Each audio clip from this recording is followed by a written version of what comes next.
റസൂൽ പറയാണ് 4 കാര്യങ്ങൾക്ക് വേണ്ടി സാധാരണ നമ്മുടെ നാട്ടിൽ നിക്കാഹ് നടക്കാറുണ്ട്.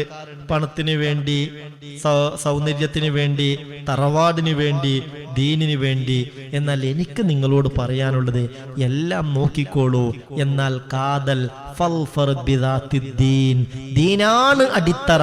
ദീനിന്റെ കാര്യത്തിലാണ് നിങ്ങൾ ശ്രദ്ധിക്കേണ്ടത്. ദീനുള്ള പെണ്ണിനെ കൊണ്ടാണ് നിങ്ങൾ വിജയിക്കേണ്ടത് എന്ന് മഹാനായ മുത്ത് മുഹമ്മദ് മുസ്തഫ സല്ലല്ലാഹു അലൈഹി വസല്ലമ തങ്ങൾ പഠിപ്പിച്ചതോർക്കണം. കാരണം ഇവന്റെ കുഞ്ഞ് ആ പെണ്ണിലാണ് ജനിക്കുന്നത്. സ്വാഭാവികമായും ആ പെണ്ണിന്റെ വയറ്റിൽ ഒരു കുഞ്ഞ് കിടക്കുമ്പോൾ ആ കുഞ്ഞിന്റെ കൾച്ചറും സംസ്കാരവും സ്വഭാവവും ഒക്കെ ഇവൾ എങ്ങനെയാണോ അതിനനുസരിച്ച് മാറും, അതിനനുസരിച്ച് മാറ്റമുണ്ടാകും. അപ്പോൾ ദുനിയാവിലും ആഖിറത്തിലും സന്തോഷകരമായ ജീവിതം കിട്ടാൻ ഉതകുന്ന വിധത്തിലുള്ള ഇണയാവണം